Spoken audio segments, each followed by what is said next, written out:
I'd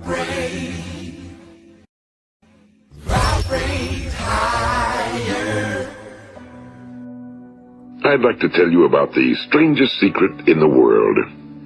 Some years ago, the late Nobel Prize-winning Dr. Albert Schweitzer was being interviewed in London, and a reporter asked him, "Doctor, what's wrong with men today?" And the great doctor was silent a moment, and then he said, "Men simply don't think." It's about this that I want to talk with you. We live today in a golden age. This is an era that man has looked forward to, dreamed of, and worked toward for thousands of years. But since it's here, we pretty well take it for granted. We in America are particularly fortunate to live in the richest land that ever existed on the face of the earth, a land of abundant opportunity for everyone. But you know what happens? Well, let's take 100 men who start even at the age of 25. Do you have any idea what will happen to those men by the time they're 65? These 100 men who all start even at the age of 25 believe they're going to be successful. If you asked any one of these men if he wanted to be a success, he'd tell you he did. And you'd notice that he was eager toward life, that there was a certain sparkle to his eye, an erectness to his carriage, and life seemed like a pretty interesting adventure to him. But by the time they're 65, 1 will be rich. 4 will be financially independent. 5 will still be working. 54 will be broke. Now think a moment. Out of the 100, only 5 make the grade. Now why do so many fail? What has happened to the sparkle that was there when they were 25? What's become of the dreams, the hopes, the plans? And why is there such a large disparity between what these men intended to do and what they actually accomplished? When we say about 5% achieve success, we have to define success. And here's the best definition I've ever been able to find. Success is the progressive realization of a worthy ideal. If a man is working toward a predetermined goal and knows where he's going, that man is a success. If he's not doing that, he's a failure. Success is the progressive realization of a worthy ideal. Rollo May, the distinguished psychiatrist, wrote a wonderful book called Man's Search for Himself. And in this book he says, the opposite of courage in our society is not cowardice. It is conformity. And there you have the trouble today. It's conformity, people acting like everyone else without knowing why, without knowing where they're going. Now think of it. In America right now, there are over 18 million people 65 years of age and older. And most of them are broke. They're dependent on someone else for life's necessities. Now, we learn to read by the time we're 7. We learn to make a living by the time we're 25. Usually by that time, we're not only making a living, we're supporting a family. And yet, by the time we're 65, we haven't learned how to become financially independent in the richest land that has ever been known. Why? We conform. And the trouble is that we're acting like the wrong percentage group, the 95 who don't succeed. Now, why do these people conform? Well, they really don't know. These people believe that their lives are shaped by circumstances, by things that happen to them, by exterior forces. They're outer-directed people. A survey was made one time that covered a lot of men, working men, and these men were asked, why do you work? Why do you get up in the morning? 19 out of 20 had no idea. If you ask them, they'll say, well, everyone goes to work in the morning, and that's the reason they do it, because everyone else is doing it. Now let's get back to our definition of success. Who succeeds? The only person who succeeds is the person who is progressively realizing a worthy ideal. He's the person who says, I'm going to become this, and then begins to work toward that goal. I'll tell you who the successful people are. A success is the school teacher who's teaching school because that's what he or she wants to do. The success is the woman who's a wife and mother because she wanted to become a wife and mother and is doing a good job of it. The success is the man who runs the corner gas station because that was his dream. That's what he wanted to do. The success is the successful salesman who wants to become a top-notch salesman and grow and build with his organization. A success is anyone who is doing deliberately a predetermined job because that's what he decided to do deliberately. But only 1 out of 20 does that. That's why today there isn't really any competition unless we make it for ourselves. Instead of competing, all we have to do is create. You know, for 20 years, I looked for the key which would determine what would happen to a human being. Was there a key I wanted to know which would make the future a promise that we could foretell to a large extent? Was there a key that would guarantee a person's becoming successful if he only knew about it and knew how to use it? Well, there is such a key, and I've found it. Have you ever wondered why so many men work so hard and honestly without ever achieving anything in particular, and others don't seem to work hard and yet seem to get everything? They seem to have the magic touch. You've heard them say that about someone. Everything he touches turns to gold. And have you ever noticed that a man who becomes successful tends to continue to become successful? And on the other hand, have you noticed how a man who's a failure tends to continue to fail? Well, it's because of goals. Some of us have goals, some don't. People with goals succeed because they know where they're going. It's that simple. Think of a ship leaving a harbor, and think of it with the complete voyage mapped out and planned. The captain and crew know exactly where it's going and how long it'll take. It has a definite goal. Now, 9,999 times out of 10,000, it will get to where it started out to get. Now let's take another ship, just like the first, only let's not put a crew on it or a captain at the helm. Let's give it no aiming point, no goal, no destination. We just start the engines and let it go.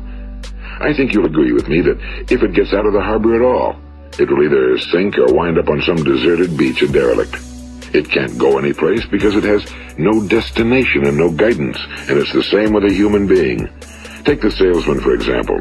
There's no other person in the world today with the future of a good salesman. Selling is the world's highest paid profession, if we're good at it and if we know where we're going. Every company needs top-notch salesmen, and they reward those men. The sky's the limit for them. But how many can you find?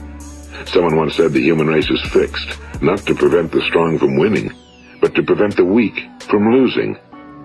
The American economy today can be likened to a convoy in time of war.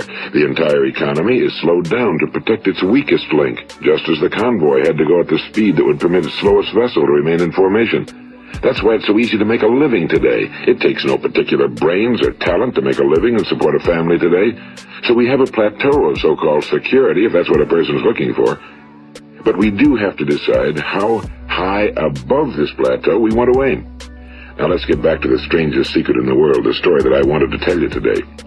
Why do men with goals succeed in life and men without them fail? Well, let me tell you something which, if you really understand it, will alter your life immediately. If you understand completely what I'm going to tell you from this moment on, your life will never be the same again. You will suddenly find that good luck just seems to be attracted to you. The things you want just seem to fall in line, and from now on you won't have the problems, the worries, the gnawing lump of anxiety that perhaps you've experienced before. Doubt, fear, well, they'll be things of the past. Here's the key to success and the key to failure. We become what we think about. Now let me say that again. We become what we think about. Throughout all history, the great wise men and teachers, philosophers and prophets have disagreed with one another on many different things. It's only on this one point that they are in complete and unanimous agreement. Listen to what Marcus Aurelius, the great Roman emperor, said. A man's life is what his thoughts make of it. Disraeli said this. Everything comes if a man will only wait. I've brought myself by long meditation to the conviction that a human being with a settled purpose must accomplish it, and that nothing can resist a will that will stake even existence for its fulfillment. Ralph Waldo Emerson said this, a man is what he thinks about all day long. William James said, the greatest discovery of my generation is that human beings can alter their lives by altering their attitudes of mind. And he also said, we need only in cold blood act as if the thing in question were real, and it will become infallibly real by growing into such a connection with our life that it will become real. It will become so knit with habit and emotion that our interest in it will be those which characterize belief. And he also said, if you only care enough for a result, you will almost certainly attain it. If you wish to be rich, you will be rich. If you wish to be learned, you will be learned. If you wish to be good, you will be good. Only you must then really wish these things and wish them exclusively, and not wish at the same time 100 other incompatible things just as strongly. In the Bible, you read in Mark 9:23, if thou canst believe, all things are possible to him that believeth. My old friend Dr. Norman Vincent Peale put it this way, this is one of the greatest laws in the universe. Fervently do I wish I had discovered it as a very young man. It dawned upon me much later in life, and I found it to be one of the greatest, if not my greatest discovery outside of my relationship to God. The great law, briefly and simply stated, is that if you think in negative terms, you will get negative results. If you think in positive terms, you will achieve positive results. That is the simple fact, he went on to say, which is at the basis of an astonishing law of prosperity and success. In 3 words, believe and succeed. William Shakespeare put it this way: our doubts are traitors and make us lose the good we oft might win by fearing to attempt. George Bernard Shaw said, people are always blaming their circumstances for what they are. I don't believe in circumstances. The people who get on in this world are the people who get up and look for the circumstances they want, and if they can't find them, make them. Well, it's pretty apparent, isn't it? And every person who discovered this for a while believed that he was the first one to work it out. We become what we think about. Now, it stands to reason that a person who's thinking about a concrete and worthwhile goal is going to reach it, because that's what he's thinking about, and we become what we think about. Conversely, the man who has no goal, who doesn't know where he's going, and whose thoughts must therefore be thoughts of confusion and anxiety and fear and worry, becomes what he thinks about. His life becomes one of frustration and fear and anxiety and worry. And if he thinks about nothing, he becomes nothing. Now, how does it work? Why do we become what we think about? Well, I'll tell you how it works as far as we know. Now, to do this, I want to tell you about a situation that parallels the human mind. Suppose a farmer has some land, and it's good fertile land. Now, the land gives the farmer a choice. He may plant in that land whatever he chooses. The land doesn't care. It's up to the farmer to make the decision. Now, remember, we're comparing the human mind with the land because the mind, like the land, doesn't care what you plant in it. It will return what you plant, but it doesn't care what you plant. Now, let's say that the farmer has 2 seeds in his hand. One is a seed of corn. The other is nightshade, a deadly poison. He digs 2 little holes in the earth and he plants both seeds, one corn, the other nightshade. He covers up the holes, waters, and takes care of the land, and what will happen? Invariably, the land will return what's planted. As it's written in the Bible, as ye sow, so shall ye reap. Now remember, the land doesn't care. It'll return poison in just as wonderful abundance as it will corn. So up come the 2 plants, one corn, one poison. Now, the human mind is far more fertile, far more incredible and mysterious than the land, but it works the same way. It doesn't care what we plant. Success, failure. A concrete, worthwhile goal, or confusion. Misunderstanding, fear, anxiety, and so on. But what we plant, it must return to us. You see, the human mind is the last great unexplored continent on Earth. It contains riches beyond our wildest dreams. It will return anything we want to plant. Now, you might say, well, if that's true, why don't people use their minds more? Well, I think they figured out an answer to that one, too. Our mind comes as standard equipment at birth. It's free, and things that are given to us for nothing we place little value on. Things that we pay money for, we value. The paradox is that exactly the reverse is true. Everything that's really worthwhile in life came to us free. Our minds, our souls, our bodies, our hopes, our dreams, our ambitions, our intelligence, our love of family and children and friends and country, all these priceless possessions are free. But the things that cost us money are actually very cheap and can be replaced at any time. A good man can be completely wiped out and make another fortune. He can do that several times.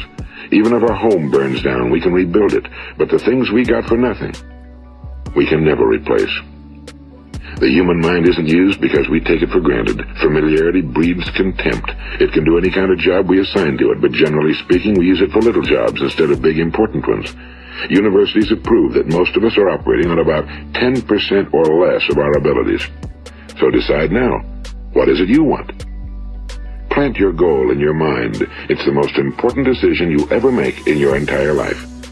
What is it you want? Do you want to be an outstanding salesman? A better worker at your particular job? Do you want to go places in your company? In your community? Do you want to get rich? All you've got to do is plant that seed in your mind, care for it, work steadily toward your goal, and it will become a reality. It not only will, there's no way that it cannot.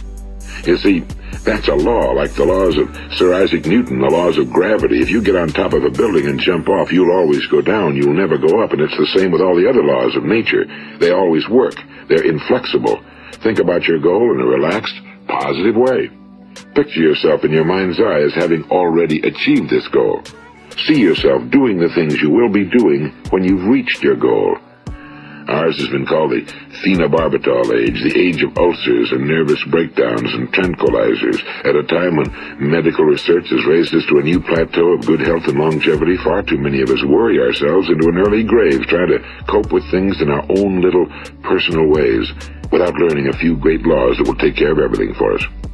These things we bring on ourselves through our habitual way of thinking. Every one of us is the sum total of his own thoughts. He is where he is because that's exactly where he really wants to be, whether he'll admit that or not. Each of us must live off the fruit of his thoughts in the future, because what you think today and tomorrow, next month and next year, will mold your life and determine your future. You're guided by your mind. I remember one time I was driving through eastern Arizona and I saw one of those giant earth-moving machines roaring along the road at about 35 miles an hour with what looked like 30 tons of dirt in it. A tremendous, incredible machine. And there was a little man perched way up on top with the wheel in his hands guiding it. And as I drove along, I was struck by the similarity of that machine to the human mind. Just suppose you're sitting at the controls of such a vast source of energy. Are you going to sit back and fold your arms and let it run itself into a ditch? Or are you going to keep both hands firmly on the wheel and control and direct this power to a specific, worthwhile purpose? It's up to you. You're in the driver's seat. You see, the very law that gives us success is a two-edged sword. We must control our thinking. The same rule that can lead a man to a life of success, wealth, happiness, and all the things he ever dreamed of for himself and his family. That very same law can lead him into the gutter. It's all in how he uses it, for good or for bad. This is the strangest secret in the world. Now, why do I say it's strange, and why do I call it a secret? Actually, it isn't a secret at all. It was first promulgated by some of the earliest wise men, and it appears again and again throughout the Bible, but very few people have learned it, understand it. That's why it's strange, and why for some equally strange reason it virtually remains a secret. I believe that you could go out and walk down the main street of your town and ask one man after another what the secret of success is, and you probably wouldn't run into one man in a month who could tell you. Now, this information is enormously valuable to us if we really understand it and apply it. It's valuable to us not only for our own lives, but the lives of those around us, our families, employees, associates, and friends. Life should be an exciting adventure. It should never be a bore. A man should live fully, be alive. He should be glad to get out of bed in the morning. He should be doing a job he likes to do because he does it well. One time I heard Grove Patterson, the great late editor-in-chief of the Toledo Daily Blade, make a speech, and as he concluded his speech, he said something I've never forgotten. He said, "My years in the newspaper business have convinced me of several things. Among them, that people are basically good, and that we came from someplace, and we're going someplace. So we should make our time here an exciting adventure. The architect of the universe didn't build a stairway leading nowhere." And the greatest teacher of all, the carpenter from the plains of Galilee, gave us the secret time and time again. As ye believe, so shall it be done unto you. I've explained the strangest secret in the world and how it works. Now, on this side, I want to explain how you can prove to yourself the enormous returns possible in your own life by putting this secret to a practical test. I want you to make a test that will last 30 days. It isn't going to be easy, but if you'll give it a good try, it will completely change your life for the better. Now, back in the 17th century, Sir Isaac Newton, the English mathematician and natural philosopher, gave us some natural laws of physics which apply as much to human beings as they do to the movement of bodies in the universe. And one of these laws is that for every action, there is an equal and opposite reaction. Simply stated, as it applies to you and me, it means we can achieve nothing without paying the price. The results of your 30-day experiment will be in direct proportion to the effort you put forth. To be a doctor, you must pay the price of long years of difficult study. To be successful in selling, and remember that each of us succeeds to the extent of his ability to sell. Selling our families on our ideas, selling education in schools, selling our children on the advantages of living the good and honest life, selling our associates and employees on the importance of being exceptional people. To, of course, the profession of selling itself. But to be successful in selling our way to the good life, we must be willing to pay the price. Now, what is that price? Well, it's many things. First, it's understanding emotionally, as well as intellectually, that we literally become what we think about, that we must control our thoughts if we're to control our lives. It's understanding fully that as ye sow, so shall ye reap. Second, it's cutting away all fetters from the mind and permitting it to soar as it was divinely designed to do. It's the realization that your limitations are self-imposed and that the opportunities for you today are enormous beyond belief. It's rising above narrow-minded pettiness and prejudice. And third, it's using all your courage to force yourself to think positively on your own problem, to set a definite and clearly defined goal for yourself, to let your marvelous mind think about your goal from all possible angles, to let your imagination speculate freely upon many different possible solutions, to refuse to believe that there are any circumstances sufficiently strong to defeat you in the accomplishment of your purpose, to act promptly and decisively when your course is clear, and to keep constantly aware of the fact that you are, at this moment, standing in the middle of your own acres of diamonds, as Russell Conwell used to point out. And fourth, save at least 10% of every dollar you earn. It's also remembering that no matter what your present job, it has enormous possibilities if you're willing to pay the price. Now let's just go over the important points in the price each of us must pay to achieve the wonderful life that can be ours. It is, of course, worth any price. 1. You will become what you think about. 2. Remember the word imagination and let your mind begin to soar. 3.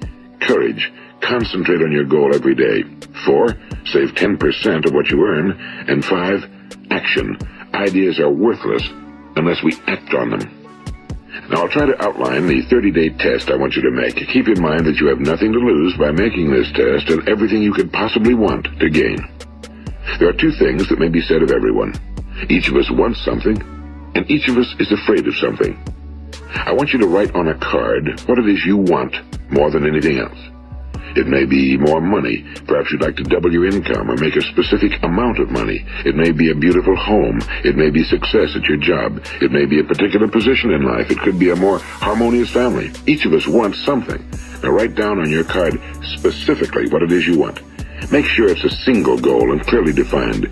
You needn't show it to anyone, but carry it with you so that you can look at it several times a day. Think about it in a cheerful, relaxed, positive way each morning when you get up. And immediately you have something to work for, something to get out of bed for, something to live for. Look at it every chance you get during the day and just before going to bed at night. And as you look at it, remember that you must become what you think about, and since you're thinking about your goal, you realize that soon it will be yours. In fact, it's yours really the moment you write it down and begin to think about it. Look at the abundance all around you as you go about your daily business. You have as much right to this abundance as any other living creature. It's yours for the asking.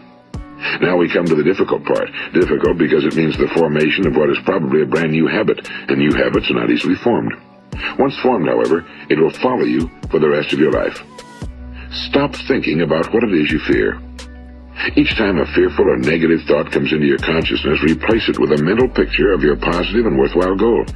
And there'll come times when you'll feel like giving up. It's easier for a human being to think negatively than positively. That's why only 5% are successful. You must begin now to place yourself in that group. For 30 days, you must take control of your mind. It will think about only what you permit it to think about.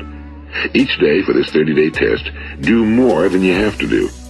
In addition to maintaining a cheerful, positive outlook, give of yourself more than you've ever done before. Do this knowing that your returns in life must be in direct proportion to what you give. The moment you decide on a goal to work toward, you're immediately a successful person. You are then in that rare and successful category of people who know where they're going. Out of every 100 people, you belong to the top 5. Don't concern yourself too much with how you're going to achieve your goal. Leave that completely to a power greater than yourself. All you have to do is know where you're going. The answers will come to you of their own accord and at the right time. Remember these words from the Sermon on the Mount, and remember them well. Keep them constantly before you this month of your test. Ask, and it shall be given you. Seek, and ye shall find. Knock, and it shall be opened unto you. For every one that asketh receiveth, and he that seeketh findeth, and to him that knocketh it shall be opened. It's as marvelous and as simple as that. In fact, it's so simple that in our seemingly complicated world, it's difficult for an adult to understand that all he needs is a purpose and faith. For 30 days, do your very best. If you're a salesman, go at it as you've never done before, not in a hectic fashion, but with the calm, cheerful assurance that time well spent will give you the abundance in return you deserve and want. If you're a homemaker, devote your 30-day test to completely giving of yourself without thinking about receiving anything in return, and you'll be amazed at the difference it makes in your life. No matter what your job, do it as you've never done it before for 30 days. And if you've kept your goal before you every day, you'll wonder and marvel at this new life you've found. Dorothea Brand, the outstanding editor and writer, discovered it for herself and tells about it in her fine book, Wake Up and Live. Her entire philosophy is reduced to the words, act as though it were impossible to fail. She made her own test with sincerity and faith, and her entire life was changed to one of overwhelming success. Now, you make your test for 30 full days. Don't start your test until you've made up your mind to stick with it. You see, by being persistent, you're demonstrating faith. Persistence is simply another word for faith. If you didn't have faith, you'd never persist. If you should fail during your first 30 days, by that I mean suddenly find yourself overwhelmed by negative thoughts, you've got to start over again from that point and go 30 more days. Gradually, your new habit will form until you find yourself one of that wonderful minority to whom virtually nothing is impossible. And don't forget the card. It's vitally important as you begin this new way of living. On one side of the card, write your goal, whatever it may be. On the other side, write the words we've quoted from the Sermon on the Mount. Ask, and it shall be given you. Seek, and ye shall find. Knock, and it shall be opened unto you. Nothing great was ever accomplished without inspiration. See that during these crucial first 30 days, your own inspiration is kept at a peak. And above all, don't worry. Worry brings fear, and fear is crippling. The only thing that can cause you to worry during your test is trying to do it all yourself. Know that all you have to do is hold your goal before you. Everything else will take care of itself. Remember also to keep calm and cheerful. Don't let petty things annoy you and get you off course. Now, since making this test is difficult, some will say, why should I bother? Well, look at the alternative. No one wants to be a failure. No one really wants to be a mediocre individual. No one wants a life constantly filled with worry and fear and frustration. Therefore, remember that you must reap that which you sow. If you sow negative thoughts, your life will be filled with negative things. If you sow positive thoughts, your life will be cheerful, successful, and positive. Now, gradually, you will have a tendency to forget what you've heard on this recording. Play it often. Keep reminding yourself of what you must do to form this new habit. Gather your whole family around at regular intervals and listen to what's been said here. You know, most men will tell you that they want to make money without understanding the law. The only people who make money work in a mint.